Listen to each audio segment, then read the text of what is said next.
Herkese selam. Kanalıma videoma hoş geldiniz. Bugün sizlerle birlikte dedim mektep vlog çekeyim. Yani dedim ben mektebin ilk günü vlog diye sizlerle mektebe geldim. Mektebin vlog çekeyim. Onu çok uzatmadan videoya geçeceğim. Videoya geçmeden önce bak video like atıp kanala abone olmayı ve bildirimleri de açmayı unutmayın. Ana yazıda bir de videoya geçeyim. Deməli ilk olarak kombinimi göstereceğim. Geçen hafta şalvar giyinmiştim. Böyle yufka giyineceğim. Bu şekilde bizim mektep koftamız var budur. Bir mektep koftası giyineceğim. Bu şekilde de yufka.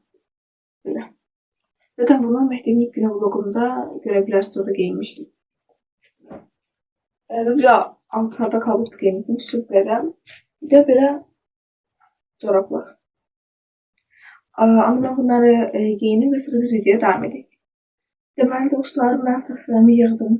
Onları video çəkəməm çünki əziyyətlə yığmaya başladı. Elə falan. Yığdım ki, yağırdım. Bu çox kulağımın üstüne düşüyor. Yani bilmiyorum. Mesela ama geçenlikte bir şey. Şimdi biraz takılarımı falan takacağım. Makyaj eləyəcəm. Makyaj eləməyəcəm aslında. Ama biraz takacağım. Böyle bir saat. Bu arada videoda gösterdiğim hiç reklam değildir. Hamısını öz puluna almışım.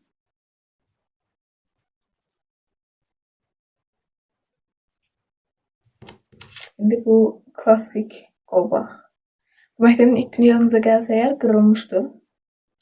Ben burası deyəsən sıxmışdım. Sonra ben bu evə gəldim. Bu dairə olan hissəsini böyle sıxdım. O düzəldi.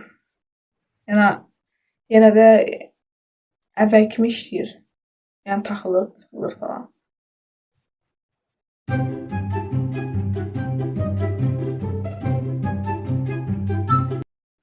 Taxdım. İndi de qoluma da bu qara rezin taxıram.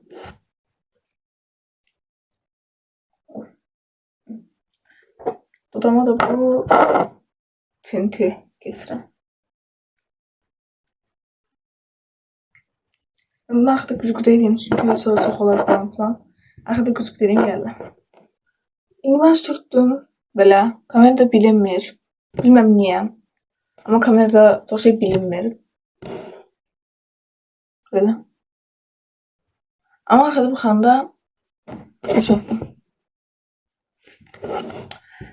Barda sürdüğüm tint budur. Bilmem məktəb firması falan filanlarca. Ama biləm ki tinti. Altında falan. Yok. Ancaq bunu biləm ki tinti dediyim kimi. İndi atamın hazırlaşmasını gözləyirəm. Sonra o hazırlaşdıktan sonra yolda falan çəkəcəm. Biraz da çıxışı çəkərəm. Ondan sonra zaten bağlayaram videonu. Onda ne diyeceğim? Onda videoya devam edək. Deməli dostlar, artıq atamda hazırdım. Böyle ceket giyinirəm qara. Sizə bunları göstərməyi unutmuşam bu arada. Ya onu da bilmirəm, dara da olur. Ay, nasıl uzatma.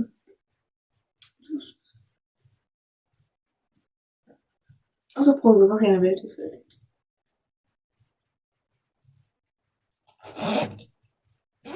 Bir toxuram. Bir toxuram. Normalde həmişə bunu vururam ama bugün bunu vurasım tutdu. Ben baxım dedim.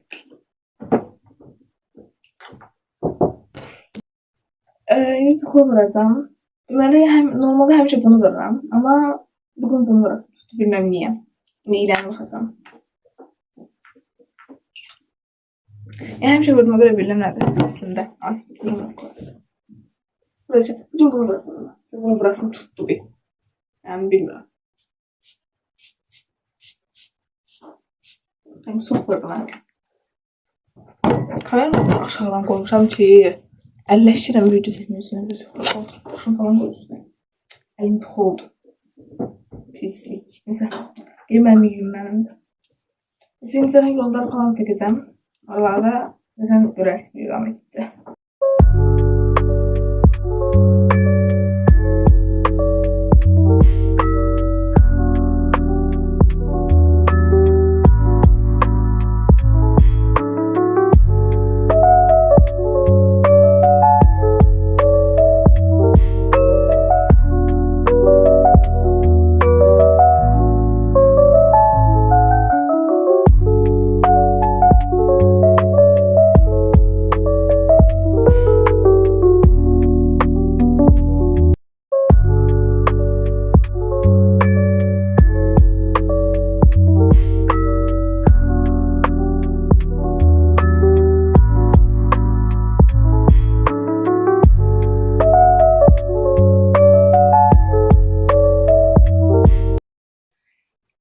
dostlarım eve geldim. Etilen eve geldim ve Mete vlogu buraya kadar idi. Videomu beğendiyseniz videoya like atıp kanala abone olmayı ve bildirimleri de açmayı unutmayın. Ama diğer videolarda görüşene dek. Bay bay.